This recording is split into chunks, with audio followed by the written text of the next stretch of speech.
I was watching a YouTube video a few weeks ago, and the guy was doing something that I just found odd. Now, this person, I even forget who it was now. He was a professional. He makes a lot of products, sells a lot of products online. But what he was doing, he had just received a load of lumber. I don't know if this was delivered or if he had gone and picked this up. It was a whole bunch of like 8-quarter maple, 8, maybe 10 inches wide, and they were bucked into about 4-foot lengths. And he was running all of these over a joiner. That's not an uncommon practice for woodworkers, but what he then did is cut those planks into much smaller pieces. And he was making these little items, craft items.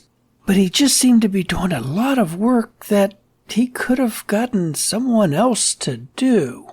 And I see this in a lot of videos. So that got me thinking, what do professional woodworkers do that amateurs, DIYers do not do?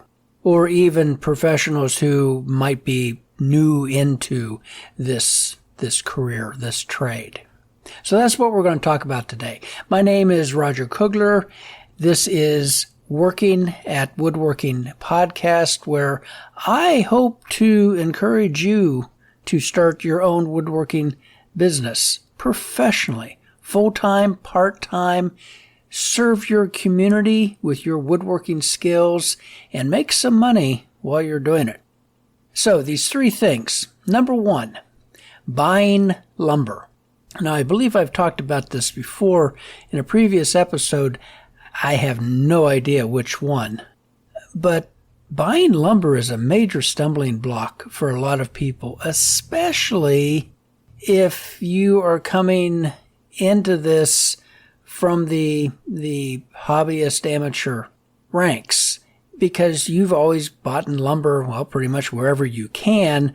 Oftentimes this might be a big box store or maybe one of the specialty woodworking stores, Rockler, Woodcraft, and there's absolutely nothing wrong with that. As a hobbyist, they have what you need. It's priced high, but it's not, exorbitant.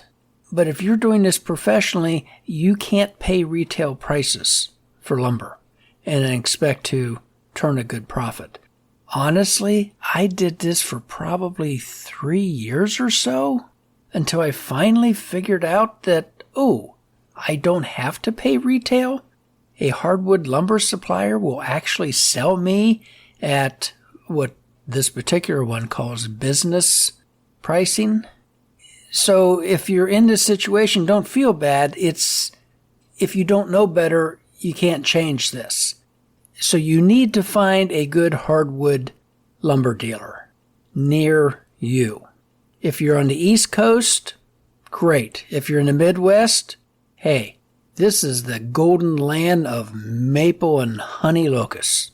The eastern part of the United States, we have all kinds of wood. And you probably could find a half dozen lumber suppliers within 50, 100 miles, 200 miles of you if you did a little bit of research. If you're out west, maybe the Southwest, the West Coast, it's different, but it's certainly workable. I mean, you're going to have more softwoods, conifers, spruces, firs, things like that, and maples, some fantastic maples like up in the Pacific Northwest. Can you get quarter sawn white oak in Arizona? Yes, absolutely. You're just going to pay a little more for that because it's got to be shipped all the way across the country. Conversely, I can't find any northern white cedar for my wood canvas canoe restoration jobs. I have to get that from Maine, and I pay for that. So wood is very regional. Fortunately, we have trucks and we have truck drivers, and they can pretty much get anything you want from any place and get it to you. It's just comes down to a matter of cost. So take advantage of what is around you. If you are, let's say, Kansas, and you want to specialize in a product that uses a wood from Maine, let's say, well, there's going to be an added cost there. Can you compete with other craftsmen in Maine who have that in their backyard? Everyone's situation is a little unique, and you just have to kind of work out what's going to work for you. And of course, when you get into the exotics, ebony is very plentiful in Africa, but not so much in, Detroit. But then again, there's ships and there's trucks. So if you want it, you can get it. But if things are really tight, figure out what you can get cheaply that you can maximize a profit on using the woods in your local area. And if you really drill down in this, you can get some incredibly specialized woods if you have a friend or buddy who has something like a wood miser.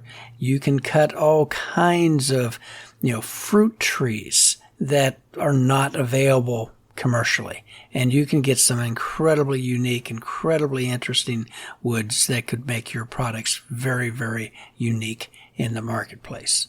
And if you do something like that, make sure you record the story, where this came from, how old the tree probably was. Is it on the edge of a farmer's field who had been there for 125 years or something like that? People love stories, especially about wood and the products that it's made from. Another mistake with lumber that I see people making, milling. Now, this gentleman who was joining all of that maple, he was running that through a very nice joiner. But, your lumber supplier, your sawmill, has bigger machines than you do. Use theirs. And admittedly, 100%, I thought you could only get rough-sawn lumber from a hardwood dealer. No, they can do all kinds of things to your lumber. And I finally figured out that if I had them plane my rough-sawn lumber down to 13/16, I didn't have to. Or 3/8 of an inch, or you could just simply ask them to skip plane your wood. And that's where they literally run it through once and turn it over and run it through again. Or they very likely may have a double-sided planer and they just have to push it through once. The idea with the skip plane is that you can see the grain enough to make decisions as to how you're going to use that particular piece of wood without taking it all the way down to an even thickness. Most of the lumber that I get, I have them plane it to 13/16 because although their planer is bigger than mine, it doesn't necessarily do as good a job as my little lunchbox planer. But I only have to run it through once, flip it over, run it through again.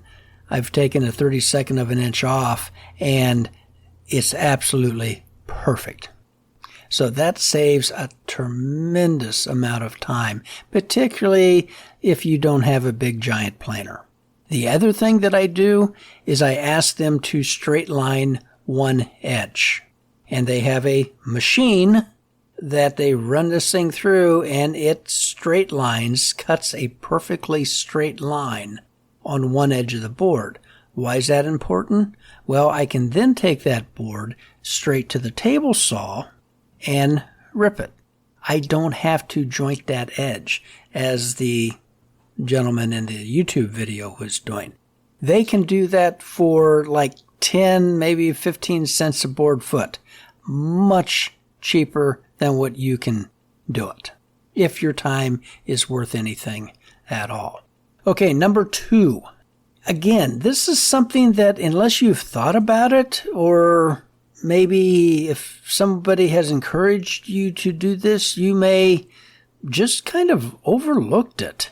You need to be buying things at wholesale or in bulk.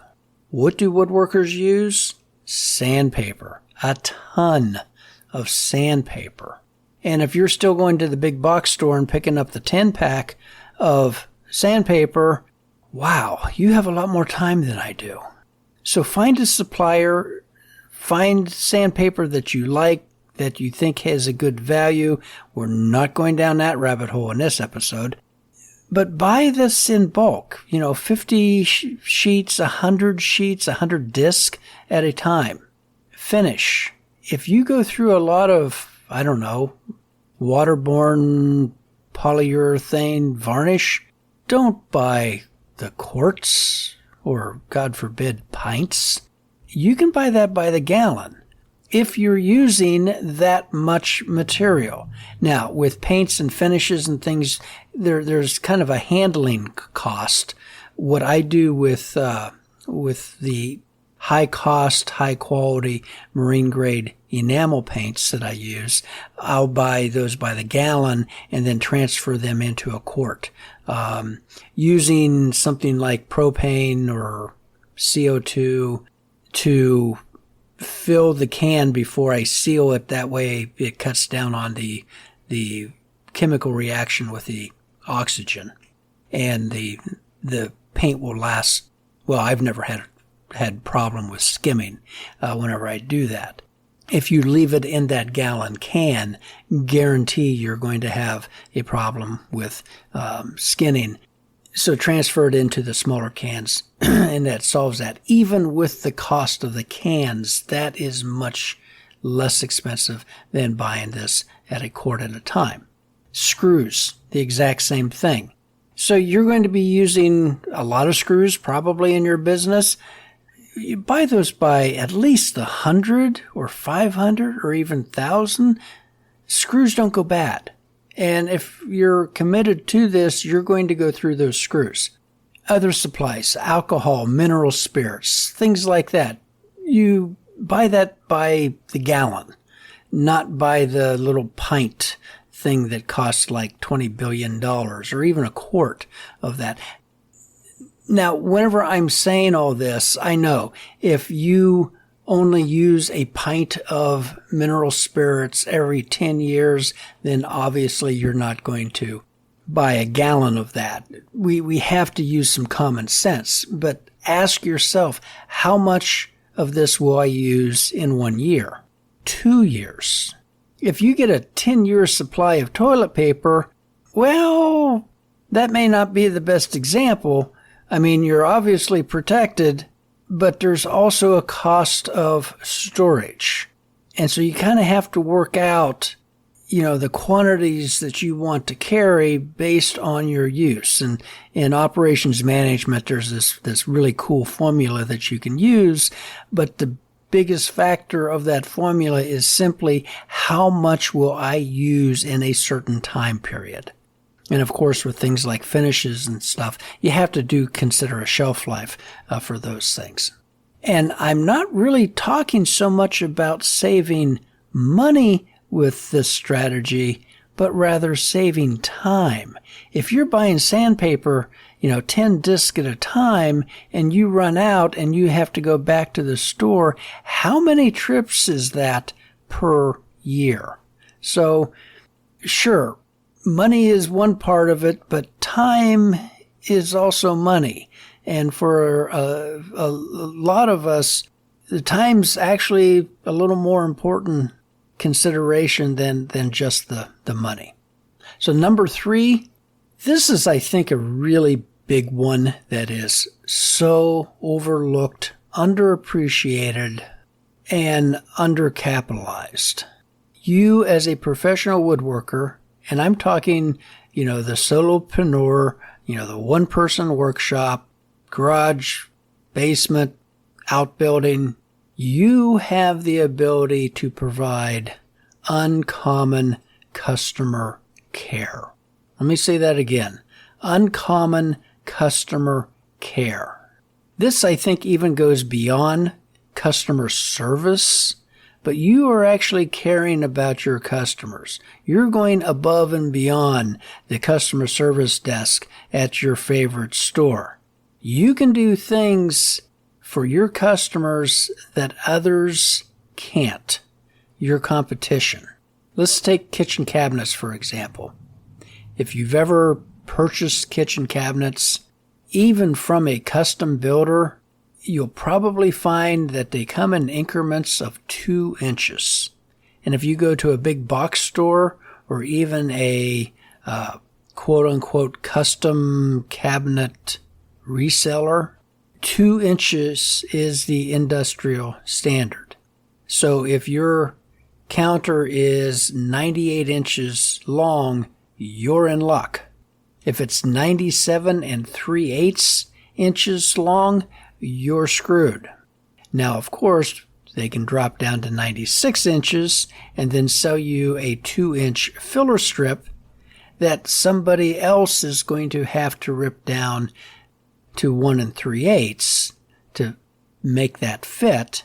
But that's not going to be the big box store. That's not going to be the cabinet reseller. That's probably going to be the cabinet installers, and they're not going to like to do that because generally that requires a table saw, and they don't carry a table saw with them on a cabinet install. So you have the ability to make these cabinets exactly 97 3/8 inches long. And honestly, you're the only one who can. Because even the custom cabinet shops, emphasis on the word custom, probably is not going to like to have to change their order of operations to get this thing down to 97 3/8.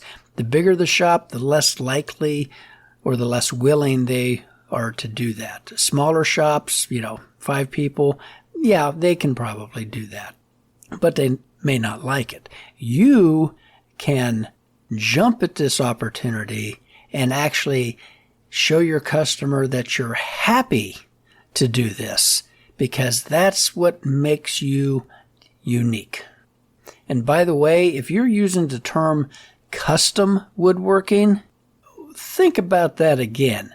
I'll bet that everything you do is custom.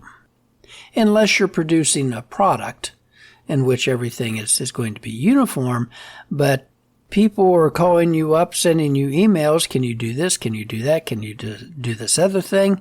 All of that is custom. So that's almost an oxymoron whenever we use that term. So don't underestimate the power that you have. You can do things the larger shops, the big builders, the internet can't or won't do. And you can really take advantage of this. You're truly a specialist, like a neurosurgeon or a real estate lawyer. Well, without the 10 or 15 years of education and training. Although, if you've been in this business for 10, 15, 20 years, you have that specialized training, usually through trial and error, as opposed to a formal classroom or mentorship. So don't sell yourself short. You really are a specialist. You're not like the people at the furniture factory, down the road. This very typically plays out when someone shows you a piece of furniture or a cabinet that they took off of Pinterest or a online catalog or something. They love the piece, but it won't fit where they need it to fit. And so what do? Well, they reach out to a specialist who can make that fit.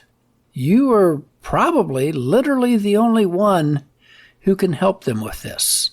And, of course, you should charge them for your services accordingly.